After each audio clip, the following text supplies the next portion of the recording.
السلام عليكم ورحمة الله وبركاته. معاكم أسرار ست البيت. النهاردة إن شاء الله هنكمل سلسلة المخللات لشهر رمضان إن شاء الله. كل سنة وانتم طيبين. عملنا قبل كده الزيتون، وعملنا اللفت اللي قعدناه لغاية رمضان إن شاء الله هيقعد معانا سليم من غير ما يدبل ولا من غير ما يبوظ. عملناه بطريقة حلوة خالص. والنهاردة الليمون المعصفر هنعملوه بطريقة سهلة وطريقة حلوة خالص. مش هنعملوه الطريقة السريعة اللي احنا نسلقه وبعد كده نخلله، لا انا هعمله اخضر زي ما هو كده اهو. دلوقتي في السوق بتاعنا دلوقتي في الليمون الاصفر. لازم تجيبي الليمون الاصفر اللي زي كده اهو اهو، حلو كده، وتجيبيها كبيرة ما تجيبهاش صغيرة بالطريقة دي اهي. انا جايبة 2 كيلو، جبت 2 كيلو ونص. النص كيلو عصرته وضربت منه مع شوية فلفل كده اهو، وهنشوف الطريقة ازاي اهو. انا ده ضربة ليمون مع فلفل في الخلاط، وادي الليمون اللي انا عصرته، وطبعا الزيت والخل والهريسة بتاعتنا وشوية فلفل مقطعهم هحطهم في النص كده طبعا، والملح والحبة السوداء او حبة البركة. وادي العصفر بتاعنا. دايما حبة البركة ما نكترهاش في الليمون علشان الليمون بتاعك ما يسودش. يعني ناخد حوالي معلقة كبيرة كده اهو. علشان العصفر دول انا جايباهم ب5 جنيه. يعني انت قولي له انا هعمل 2 كيلو للعطار وهيديكي على طول. ومعايا طبعا اللي هيحفظ الليمون بتاعي، المادة الحافظة، السكر والفلفل الاسود وورق اللورة زي ما قلت لكم قبل كده اهو. خلاص هندخل دلوقتي ونشوف ازاي الليمون بتاعنا رايحين نقطعه. الاول اقطعه 4 تربع. نيجي من الحتة دي هنقطعها زي علامة زائد، نقطعها زي علامة زائد بالظبط، ونقطعهم كلهم ونرجع مع بعض ونشوف هنعمل الليمون ازاي. ادي اهو فتحتها زي علامة الزائد بالظبط زي ما انتوا شايفين اهي. انا خليت كام واحدة عشان اوريها لكم اهي. تفتحيها من الناحيه دي، ما تفتحهاش من الناحيه دي اهي، تفتحيها من هنا اهي، ما توصليش للاخر، للنص وتوقفي اهي. شايفين؟ ودايما تختاري الليمونه الصفراء الناعمه اهي. لو نزلت اي ميه في الطبق من الليمون هنحطه طبعا اهي.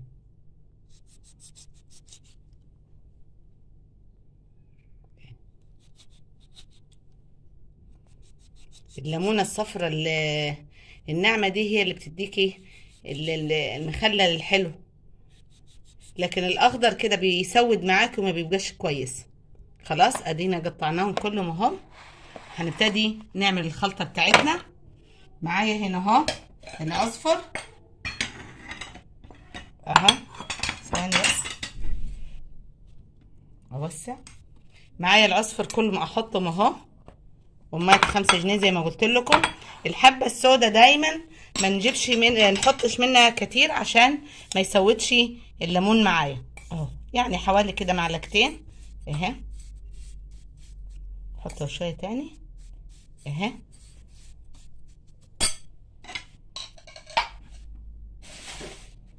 بعد كده احط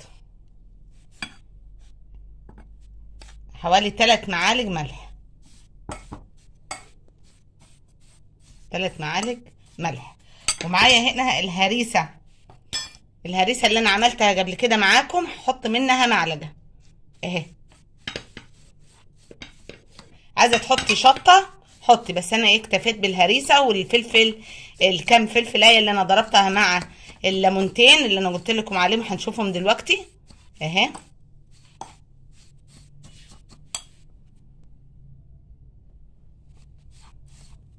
اهي. بعد كده هنبتدي نحشي ونحط في البرطمان. انا البرطمان زي ما قلت برضو قبل كده، البرطمان لازم تعقميه بشوية خل، تعقميه بشوية خل اهو.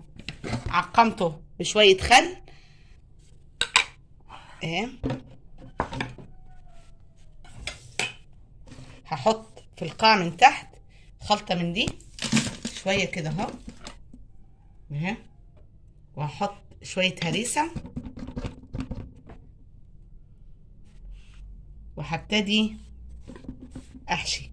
لازم تقلبي كده اهو علشان الملح اللي من تحت يطلع معاكي في الخلطه بتاعتك اهي.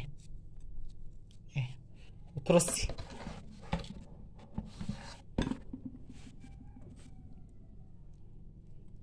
اهي، تمليها كويس كده وتفتحيها كويس كده اهو، تمليها اهي وكده رص. تخلي الفتحه لفوق، ما ترميش كده وخلاص في البرطمان بتاعك اهي.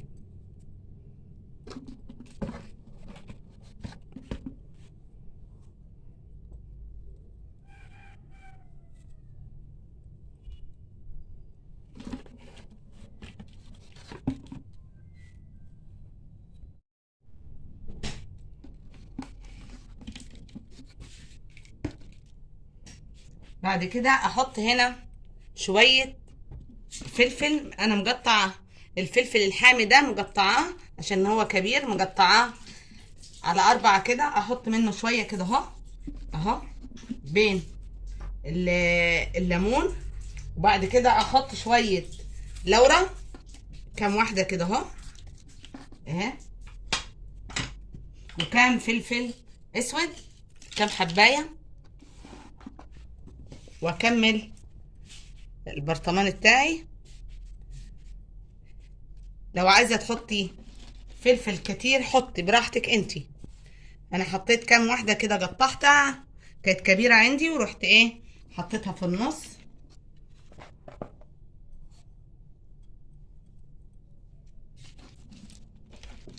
تكبسيه كده اهو، تزنجيهم، تمليها كويس الليمونه بتاعتك اهي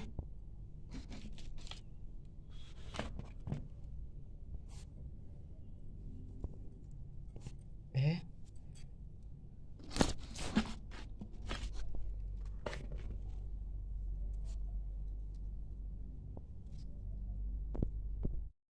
بعد ما حطيت الكميه دي هحط شويه من الخلطه دي. انا قلت لكم ان انا هنا ضربت 4 ليمونات مع حبتين فلفل حامي، هحط منهم شويه. ضربتهم في الخلاط بشويه ميه كده، برضو بيتخللوا معاهم، بيبقوا ايه، بيدوا طعم حلو خالص للليمون بتاعك اهو.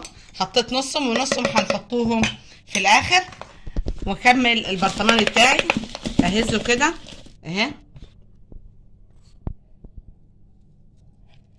لازم تمليها من جميع الجهات.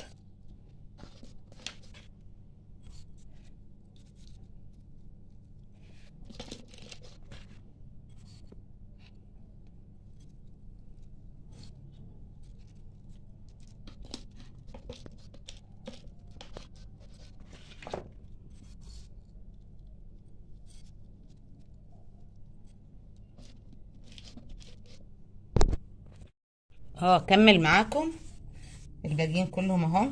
انا كملت عصفر علشان بيجوا قليلين، رحت جبت تاني وكملت اهو.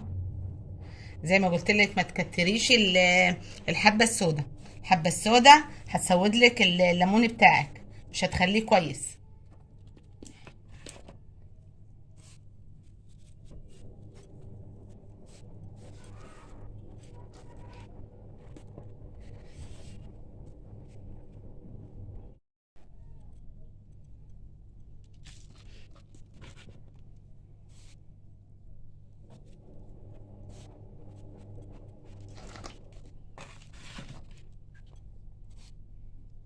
انا مسخنه غاليه ميه وسبتها تبرد شويه. احنا هنحط الميه سخنه، مش هنحطها بارده. انا غليتها وسبتها تبرد شويه، وبعد كده احط لها ال- الملح بتاعنا ونحط الخلطه بتاعتنا ونشوفها مع بعض. الطريقه دي احسن من ان انتي تسلقيه. لو سلقتيه هتاكليه خلال 10 ايام 15 يوم، لكن انا عايزه اقعده لرمضان. قدامنا رمضان ان شاء الله، الشهر احنا لسه في اوله، وقاعد رجب وشعبان وندخل في رمضان ان شاء الله. كل سنه وانتم طيبين. هيكون استوى وبيجي زي الفل معانا، هيبقى زبده معانا. بالطريقه دي حلوه خالص، بس اعمليها انتي وجربيها. كل ما تحطي ليمونايه اضغطي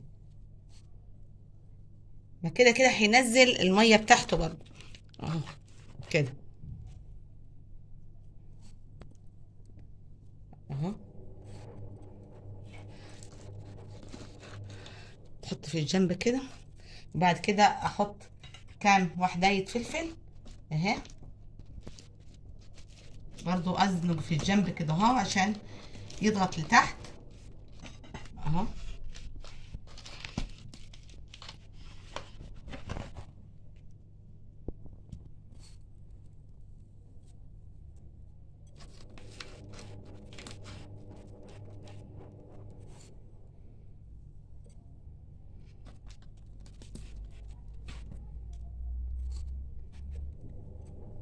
المخلل ده بيبقى حلو كده، بيفتح النفس على الاكل، وبالذات في رمضان، وبالذات لما تكوني انت عاملاه بنظافه وعارفه ايه الطريقه اللي انت عملتيه بيها. انا غسلت الاول الليمون، وبعد كده رحت نجحته حوالي 3 ايام عشان المرار بتاعه، نسيت اقول لكم. نجحته 3 ايام، وكل يوم اغير الميه بتاعته. وبعد كده اهو صفيته وشطفته وصفيته، وبعد كده رحت نشفته كويس خالص من الميه اللي كانت فيه، لازم تنشفيه. وبعد كده نبتدي نخلله زي الطريقة اللي انتوا شايفينها دي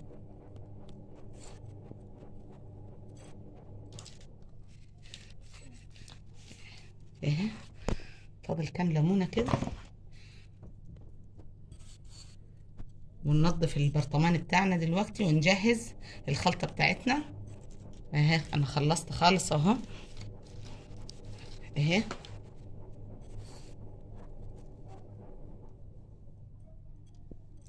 الشوية اللي فضلوا دول هرشهم فوقيه اهو، اضغط كده اهي اهي كده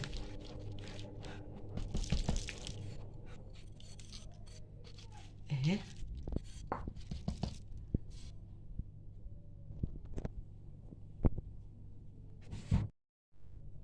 هحط هنا الخلطة بتاعة الليمون والفلفل اللي احنا عملناها في الخلاط. هعمل كده زي بعضه، البرطمان هيتوسخ لكن احنا هنمسحه مسحة كويسة اهي اهي. ونحط الباقي على المية كده، وهحط معلقة هريسة اهي اهي. خلاص يبقى اللون بتاعك حلو كده اهو اهي. وهحط الملح ده رتل مية، هحط لها 4 معالق زي ما اتفقنا قبل كده اهي.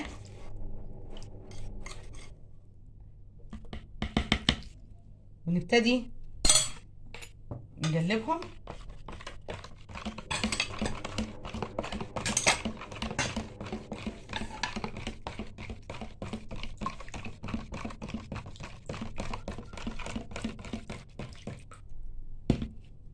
بدل ما احط هنا في الميه والميه يزيد منها الليمون، هحطه هنا كوبايه ليمون انا عصراها اهي اهي. هبتدي انزل على مهلي كده اهي، واوسع كده لغايه ما تنزل الخلطه بتاعتي دي اهي.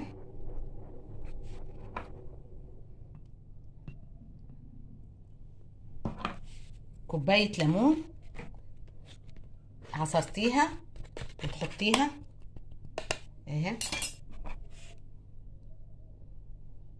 انت ايه تعاكس معاكي شويه لكن ايه زي بعض، انت هتوسعي كده لغايه ما تنزل، عشان احنا كابسين البرطمان خالص بتاعنا عشان ايه ما يبصي اهي.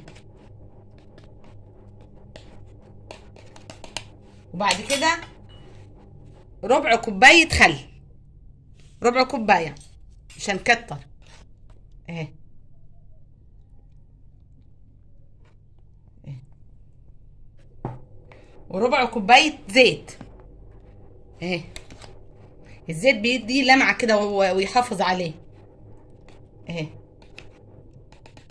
شايفين بينزل ازاي تحت. بعد كده نحط الخلطه بتاعتنا بتاعت الهريسه والباقي الليمون اللي احنا عصرينه بالفلفل، ونكبه كده اهو.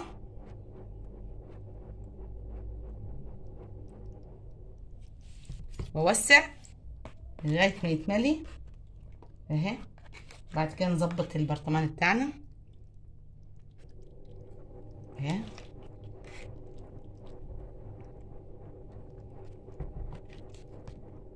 اهي